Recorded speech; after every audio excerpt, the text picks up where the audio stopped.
লাইফে ups and downs আসবে, that's part and parcel of everybody's life.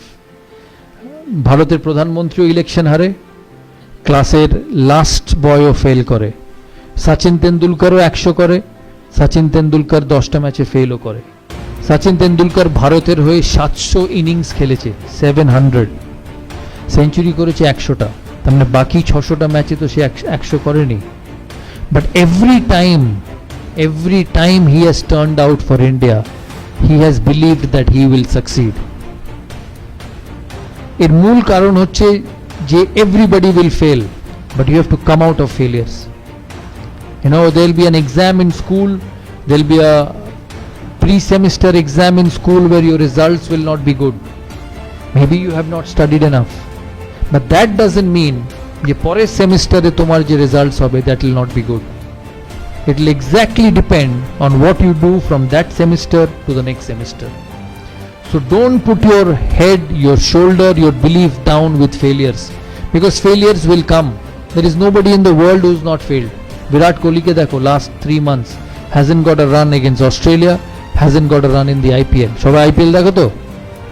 He is one of the best batsmen in the world, but he hasn't scored runs.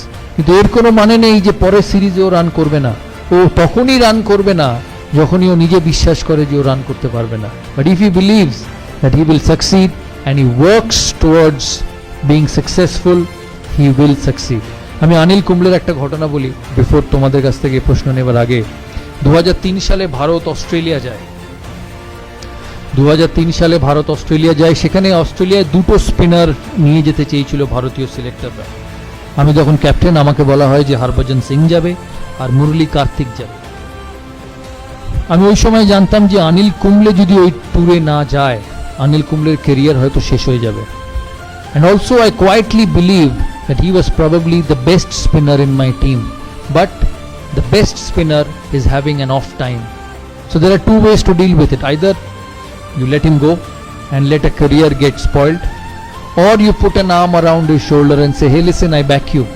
আমি মনে করি যে তুমি successful হতে পারো। কারণ একটা মানুষ যখন বড় প্লেয়ার হয়, বা একটা তোমাদের মধ্যে থেকে কেউ যখন 10 বছর বাদে, 15 বছর বাদে, 20 বছর বাদে সাকসেসফুল হবে, সে এতদিন ধরে যখন সাকসেসফুল হয়ে এসছে, তার মানে তার অ্যাবিলিটি আছে, তার মানে তার ভালো জিনিস করার যে কোয়ালিটি সেটা আছে। কিন্তু কোনো মানুষের লাইফের গ্রাফ এক থাকতে পারে না। It cannot be the same. You will go up, you will go down. But that is when a genuine leader comes in. আমি তখন সিলেকশন কমিটি মিটিং চলছে, রাত্রিবেলা সেমিফাইনালের আগে অস্ট্রেলিয়ার টিম হবে। আমাকে সিলেক্টররা বললো যে ওই 2 জন যাবে। আমি মিটিংয়ে ঢোকার আগে জনকে বলি যে অনিল কুম্বলেকে যেতেই হবে অস্ট্রেলিয়া, কারণ ও যদি না যায় his career will come to an and.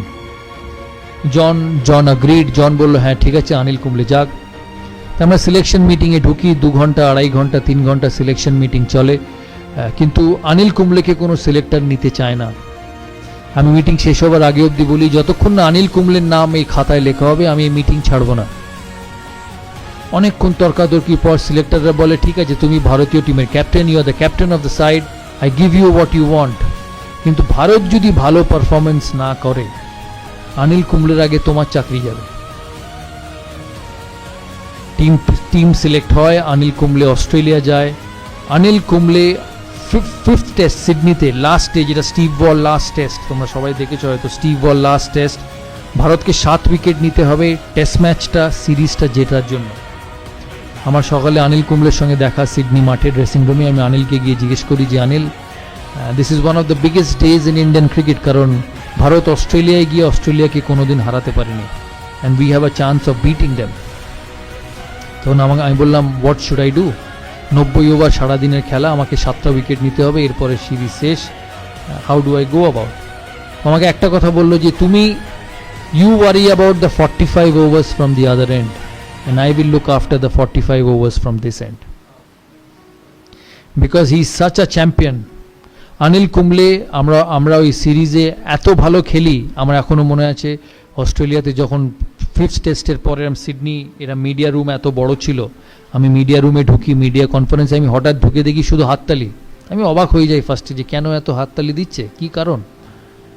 অস্ট্রেলিয়ার এক মিডিয়া আমাকে বলে যে we are extremely proud of the Indian team, যে লাস্ট 15 বছরে অস্ট্রেলিয়ান ক্রিকেট এত শক্ত ছিল যে কেউ কম্পিট করেনি। You are one of the only side who not only competed but you beat us at home. আর এটা পসিবল ছিল because of Anil Kumble. He finished as the highest wicket taker of the season, and ওই বছর Anil Kumble 75টা wicket পেয়েছিল, যেটা ও কেরিয়ারে কোনোদিন পায়নি। এই কথার মানে হচ্ছে যে even a champion, even the best will go down, even the best will have tough times, but if you want to be a leader, if you want to be someone who actually turns around people, you have to put an arm around him and say, hey listen, I support you. আমি বিশ্বাস করি যে তুমি আমার টিমকে এগিয়ে নিয়ে যেতে পারবে, and it works like magic. তাই এই কথাগুলো বললাম, তোমরা মাথায় রেখো। তোমাদের কি প্রশ্ন আছে আমাকে জিজ্ঞেস করো, লজ্জা পাবে না, কারণ আমি তো বারবারই সেরকম কথা বলতে পারবো না। তাই this is one time opportunity for all of you. জানি অনেকক্ষণ বলে ফেললাম, প্রায় 50 মিনিট হয়ে গেল। তোমরা বলো, তোমরা কি জানতে চাও? বাট বিফোর আই ফিনিশ আমি একটা কথা বলতে চাই যে আমি এর আগে কোনোদিন কোনো ইনস্টিটিউটের অ্যাম্বাসেডর হইনি। This is the first time. আমি প্রায় 100টা ব্র্যান্ড এন্ডোর্স করেছি, কোক থেকে, এই কোক, পেপসি, যা বলবে সব। দাদার ছবি হয়তো তোমরা সারা কলকাতার কোনো না কোনো হোর্ডিংয়ে দেখেছো। But one of the main reason of me being a part of this institute is to see your career grow. তাই আমার অ্যাসোসিয়েশন এই ইনস্টিটিউটের সাথে সাকসেসফুল তখনই হবে যখন তোমাদের ইনস্টিটিউটের চিফ ট্রাস্টি, তোমাদের প্রিন্সিপাল 1 বছর বাদে, 2 বছর বাদে বা 3 বছর বাদে যখন আমার সঙ্গে ফোনে কথা হবে, তখন যাতে বলতে পারে যে দাদা আপনি আমাদের ইনস্টিটিউটের সাথে ইনভলভ হয়েছিলেন, we have produce some scholars from this institute, and that will only happen because of you.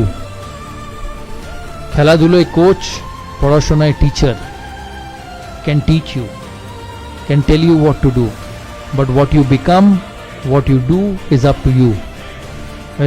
দেখবে বাড়িতে মা যখন রেগে যায় প্রায় বলে যে আমি তো ঘোড়াকে জল অবধি নিয়ে যেতে পারি, আমি তো জল খাওয়াতে পারবো না। So it's the same thing. টিচাররা পড়াবে, কোচ তোমাকে বলবে কি ঠিক করতে হবে, কিন্তু ভালো কি খারাপ, brilliance will only be obtained by you. তাই এখানে তোমরা হচ্ছ দ্য মোস্ট ইম্পর্ট্যান্ট। আমি তোমাদের চিফ ট্রাস্টিকে আমি রিকোয়েস্ট করেছি যে আমি অ্যাটাচড হয়েছি এখানে। All what I want is a great environment for students to study, a great environment for students to showcase their talent and become the best. কিন্তু এই এনভায়রনমেন্টটা ধরে রাখার যেমন ওনাদেরও কর্তব্য, তোমাদেরও কর্তব্য। কারণ মনে রাখবে এই ইনস্টিটিউটটা ইজ ফর ইউ। এই ইনস্টিটিউট থেকে তোমাদের চিফ ট্রাস্টি বা মালিক ডিগ্রি নিয়ে বেরোবে না, ডিগ্রি নিয়ে বেরোবে তোমরা। So this institute, this facility is for you to make the most of it and become one of the most successful people one day. Thank you.